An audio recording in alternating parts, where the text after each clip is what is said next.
El mundo perdido, de Arthur Conan Doyle, narrado por la voz de Jack. Capítulo 3. Es un hombre totalmente insoportable. El temor o el deseo de mi amigo no estaban destinados a cumplirse. Cuando el miércoles fui a su despacho, había allí una carta con el matasellos de West Kensington en el sobre, y mi nombre garrapateado sobre él con una letra que se asemejaba a una cerca de alambre espinoso. El contenido era el siguiente: Enmore Park. Señor, he recibido puntualmente su carta, en la que pretende respaldar mis puntos de vista, aunque no sabía yo que necesiten del respaldo de usted ni de nadie. Se ha arriesgado usted a emplear la palabra especulación, refiriéndose a mis declaraciones sobre el tema del darwinismo, y me permito llamar su atención acerca de lo altamente ofensiva que resulta esa palabra aplicada a ese contexto.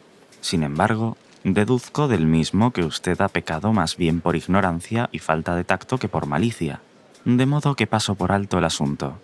Cita usted un párrafo aislado de mi disertación, y parece tener alguna dificultad para comprenderlo.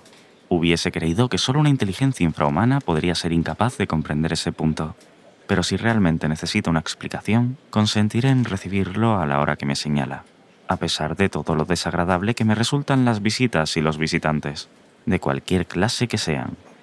En cuanto a su sugerencia sobre la posibilidad de que modifique mi opinión, quiero que sepa usted que no tengo por costumbre hacerlo después de haber expresado de manera deliberada mis meditadas opiniones.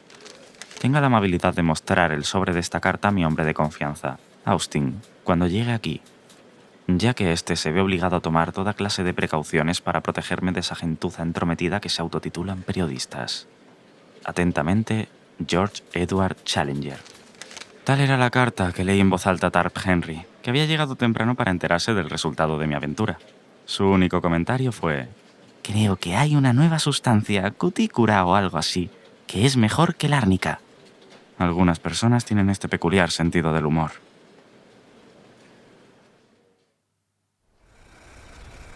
Eran casi las 10:30 cuando recibí el mensaje, pero un taxicab me llevó al lugar de mi cita con puntualidad. Se detuvo frente a una casa de imponente pórtico y ventanas veladas por pesadas cortinas, que parecían corroborar que el formidable profesor era una persona opulenta.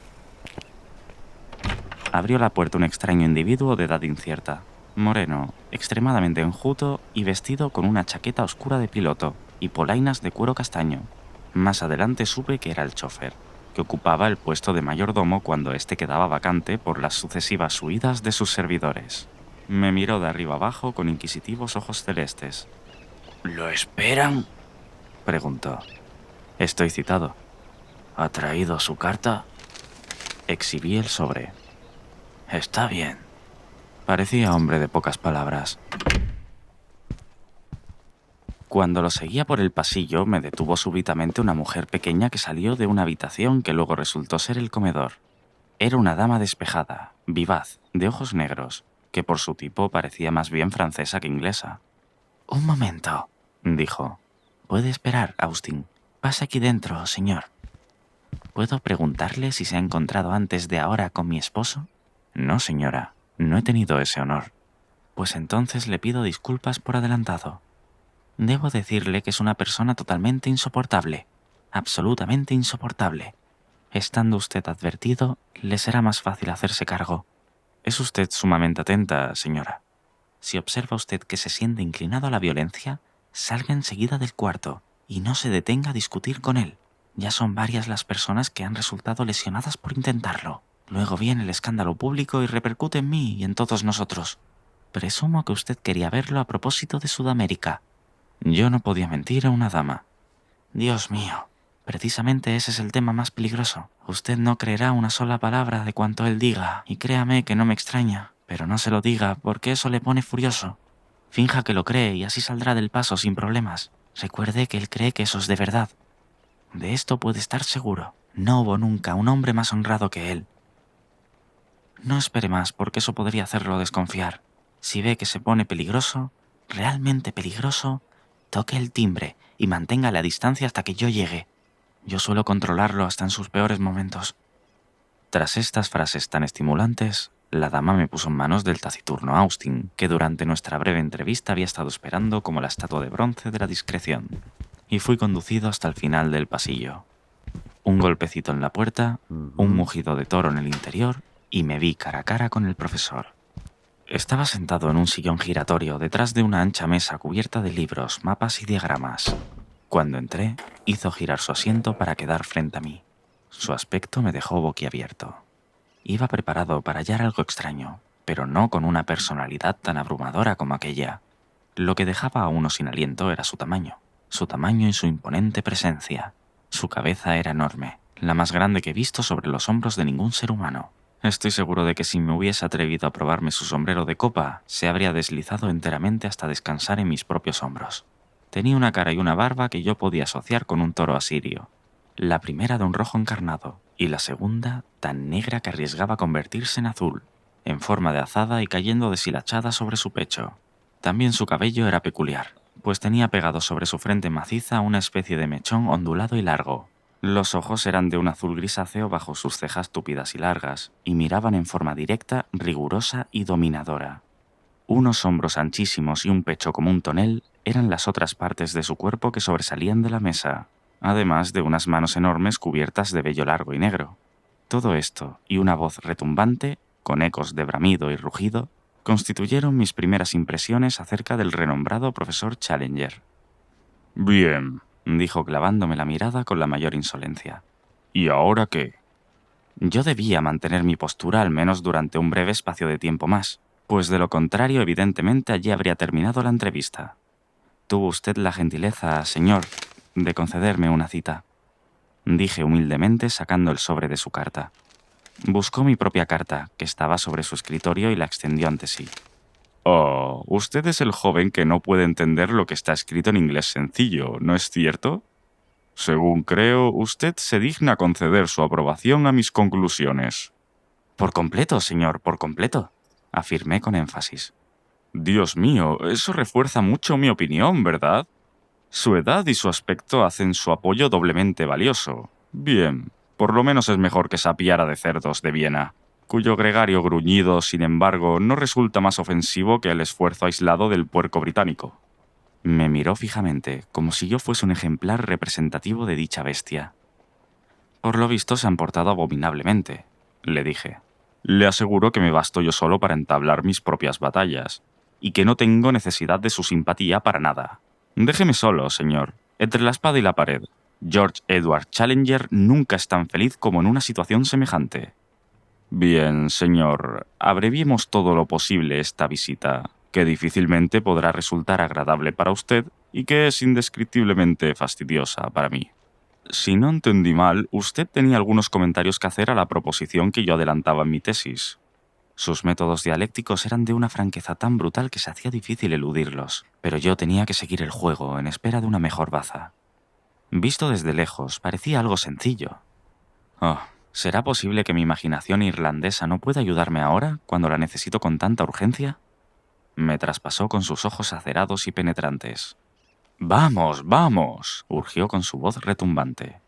«Yo, naturalmente, no soy más que un simple estudioso», dije con fatua sonrisa. «Apenas algo más, quiero decir, que un investigador aplicado.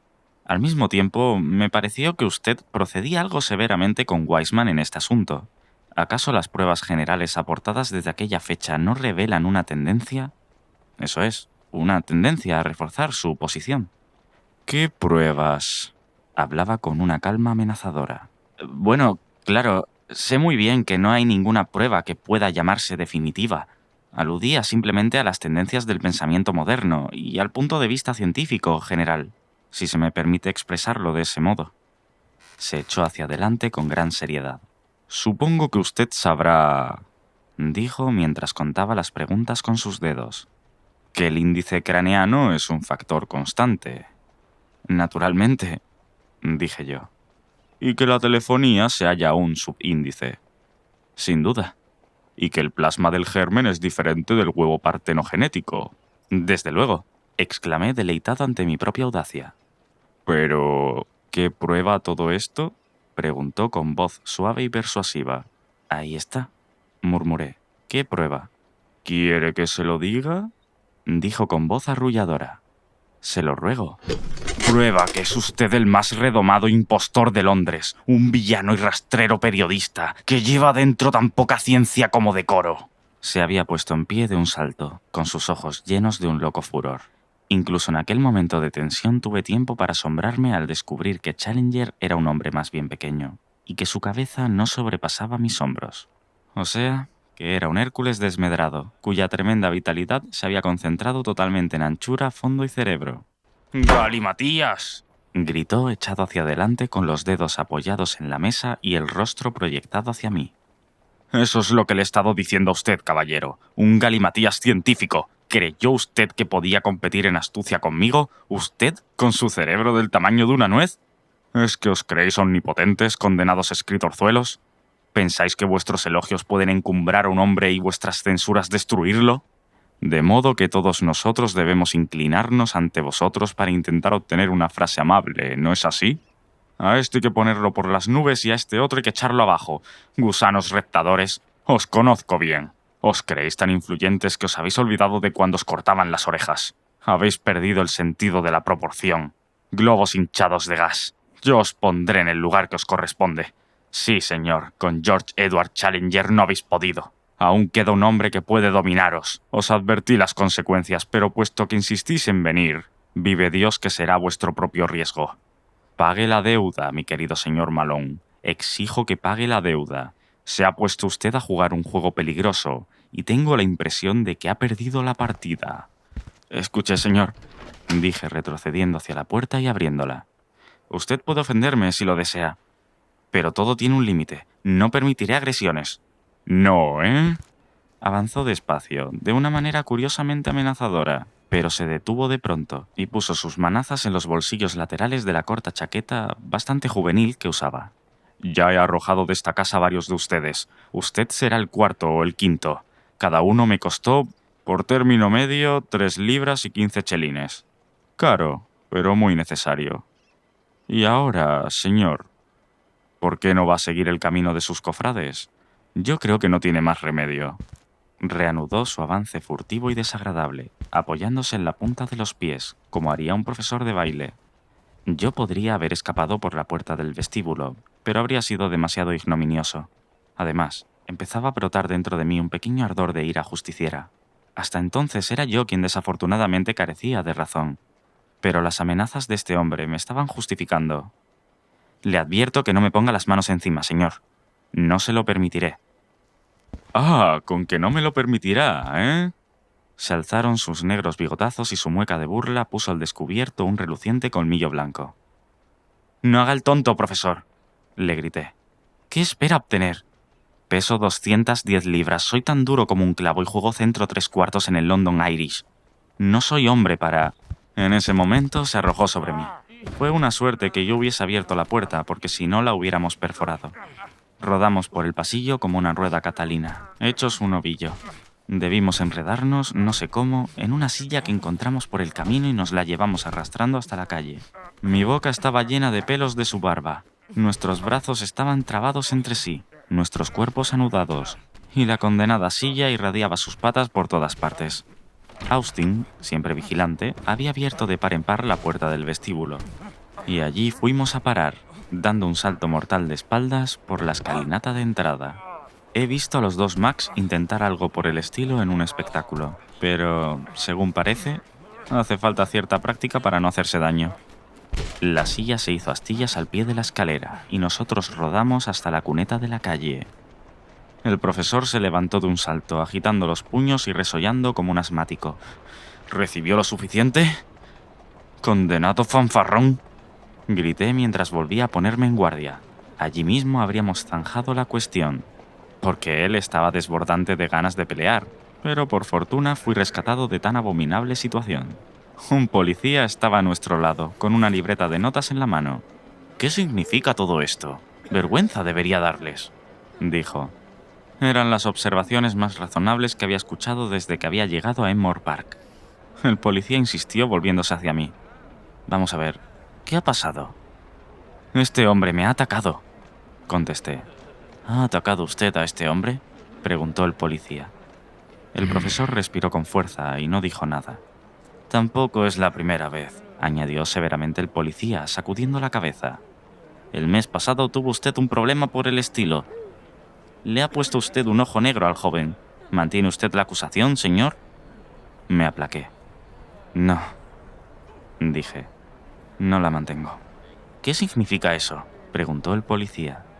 La culpa fue mía. Me metí en su casa. Me lo advirtió. El policía cerró de golpe su libro de notas y dijo: «Es mejor que no vuelva a suceder una cosa así. Y ustedes circulen, vamos, circulen». Esto último iba dirigido al muchacho de la carnicería, a una joven y a uno o dos holgazanes que habían formado un corillo a nuestro alrededor. Se alejó pisando fuerte, calle abajo, llevándose delante de él aquel pequeño rebaño. El profesor me miró, y en el fondo de sus ojos brillaba una chispa de humor. «Venga adentro», me dijo. «No he acabado con usted». Las palabras tenían un retintín siniestro, pero a pesar de ello le seguí al interior de la casa. El criado Austin, que parecía una estatua de madera, cerró la puerta detrás de nosotros.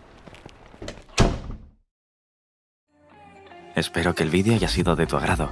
Para más, no te olvides de suscribirte y activar la campanilla, que te avisará cada vez que suba nuevo contenido al canal. Has escuchado la voz de Jack. Muchas gracias.